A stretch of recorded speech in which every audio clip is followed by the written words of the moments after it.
So today we are going to be going over a little bit of our notes, kind of finishing up some things from the continental drift section, and then also do the notes from the third part of this here, which is seafloor spreading. So we ended off here at this slide last time. This was we were talking about Wegener's theory of continental drift and the ideas and pieces of evidence that he had to support that. We went through like all these, pieces of evidence here. Then we talked about Pangea and his idea about that, and his idea that Pangea broke up about 180 million years ago into those two pieces there. Now, I think I might have mentioned that Wegener's theory was not accepted at the time, early 1900s, when he was first coming up with it, and it wasn't until after his death that he was sort of vindicated by scientists and the like for his work in understanding this. So, something that came up in the 1950s, which again was after he had died, was supported. Wegener's theory here was called magnetic polar theory, or paleomagnetism. There's a few different names it goes by. And what this is we discovered that by digging down into deeper rocks and things like that, that the magnetic polarity of Earth history has shown that it appears that the magnetic poles have wandered. And I'm going to use the words appears and use the word wandering in kind of quotations here, because that's what it looked like to scientists at first, but it ends up we have a different explanation for it. Okay, so how did scientists even come about to look at this? Well, with rocks, there contains magnetic minerals inside the rocks. And if we were to look at a magnetic mineral in a really, really close-up microscope, we would be able to see the crystals. And I kind of drew like some crystals here. And because they're magnetic crystals, they act almost like a little mini compass. And the crystals always line up in the direction of where the magnetic North Pole is, because they are attracted to the North Pole when they are formed and when they cool. If they come from lava that cools on the surface, they always line up in the same direction. So you can take a look at a rock and see just these lines kind of pointing in the rock towards the magnetic North Pole. And we can see that in rocks that are forming today. So that's how we know for sure that happens. Now, if we dig down into rocks that are older, all right, so let's write that down here first. So magnetic crystals in rock that forms now always point towards our current magnetic North Pole. So again, we can look at rocks that are recently, hardened from some sort of lava, that come up, and as long as they contain magnetic minerals, we can see that those minerals line up towards our magnetic North Pole. So that leads us to believe that has been happening on Earth since the dawn of time. But when we look back at older rocks, like when we dig down into the different layers of the Earth, we see that the crystals don't all point in the same direction, like the same direction as where the North Pole is now. They point in slightly different directions. So the crystals in those rocks point in slightly different directions. And we'll see a picture of it on the next slide here. So those different directions can mean basically one of two things. Either that the magnetic pole has wandered, meaning our magnetic pole has moved around on our planet and has been at different locations than where it is right now, which could be possible, or the rocks have moved over time. All right, so I'm going to write that down under here. So I'm going to use smaller here. Okay, so it's kind of either one or two. So one is that our North Pole has moved all over. So it kind of just kind of moves around the planet. Or number two, the continents have moved,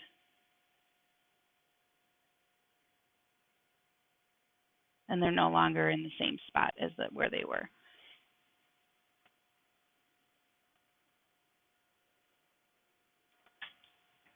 Okay. So again, this all kind of leads to evidence that it looks or appears that our magnetic North Pole has quote unquote wandered. But as we're going to see here, there's more evidence that points towards option number 2 here. I'm going to put the word or.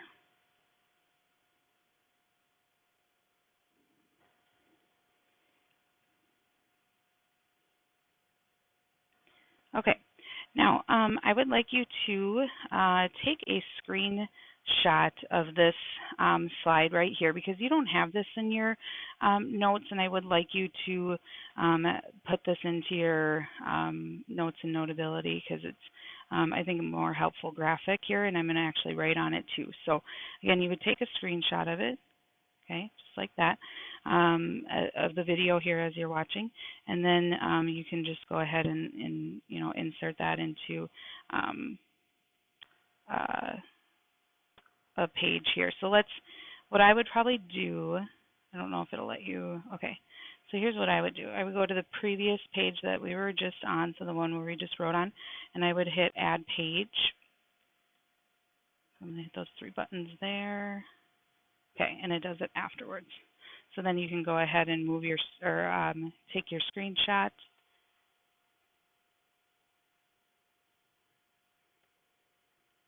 Okay, and then make this big enough so you can obviously write on it and see it here. So just about like that is fine. Okay. I'm going to delete that just because I already have it.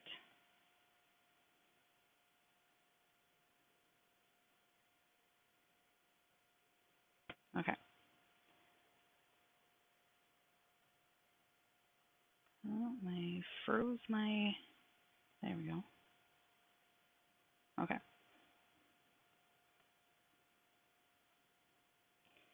All right. So here is a really nice visual for us on this slide here, and it kind of has different parts to it. So we'll go over each part. The first one here is I want you to take a look at these rock layers. Okay. So these rock layers, rocks that are on the bottom are always oldest rock layers.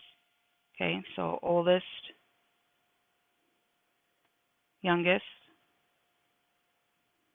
Okay, and these numbers here stand for millions of years old. All right.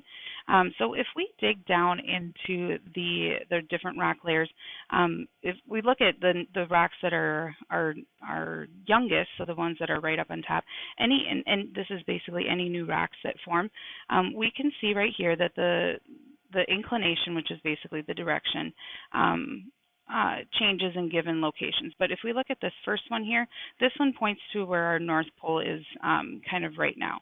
All right, so again, that red little dot there in either picture, those lines, that would be where the minerals of that magnetic rock crystal are lining up. So all of the rock minerals there are lining up in this direction, which tells us that the North Pole is this way. Okay.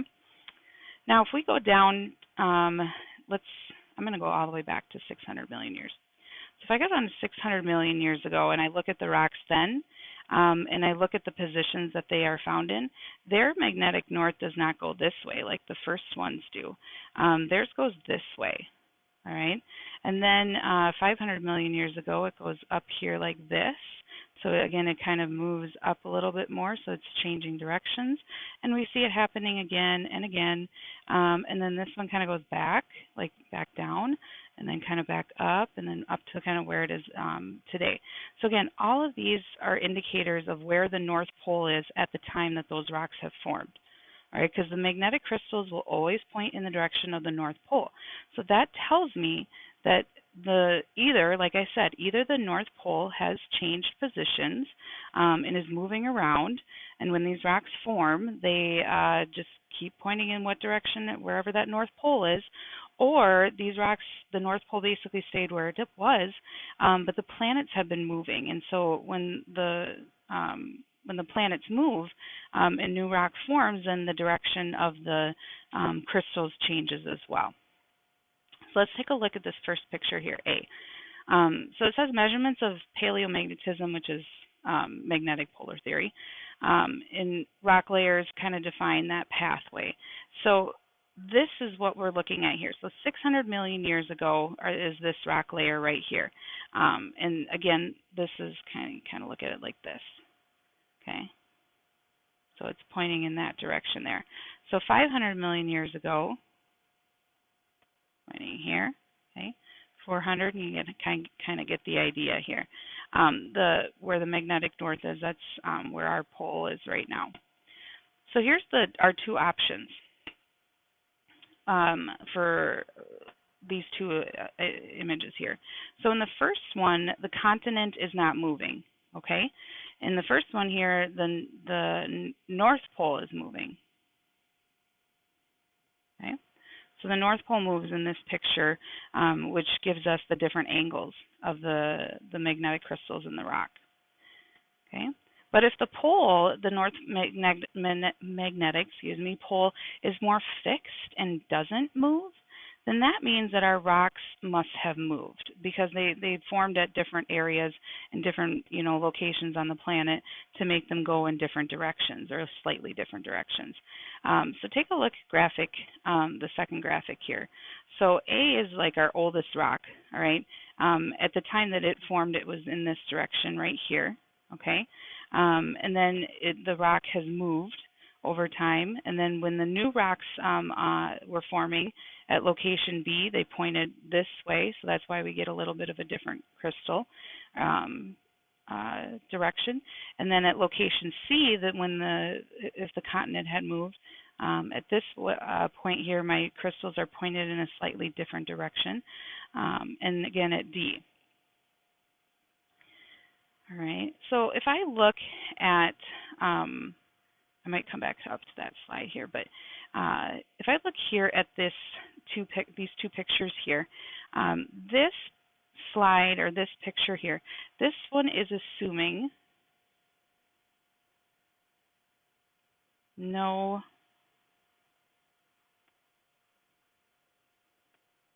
continental movement. Okay.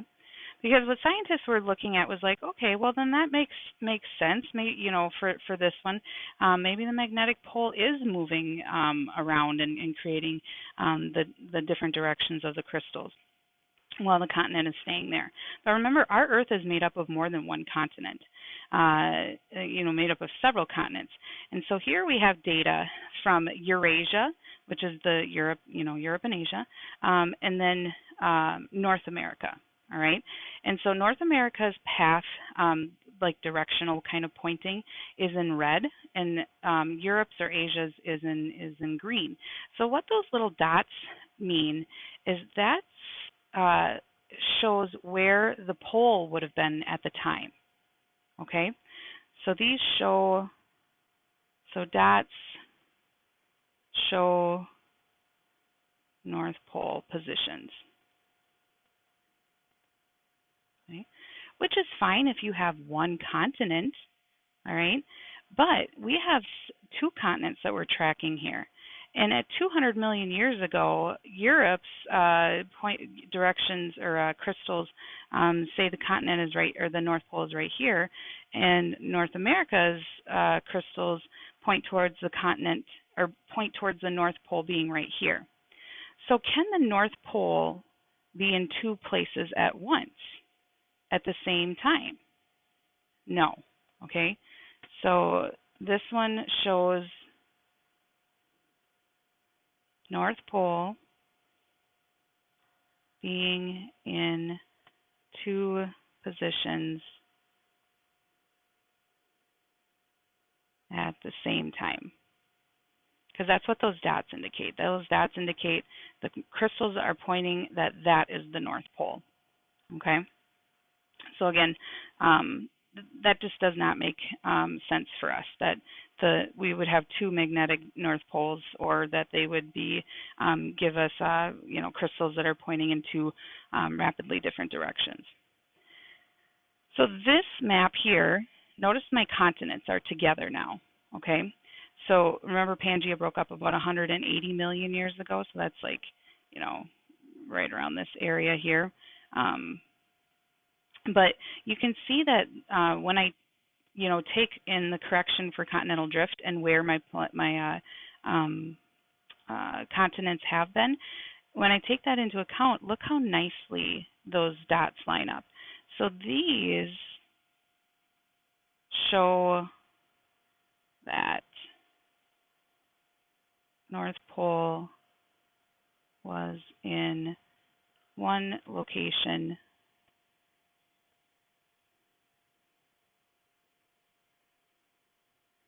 when formed. So the continents must have moved instead after they were made.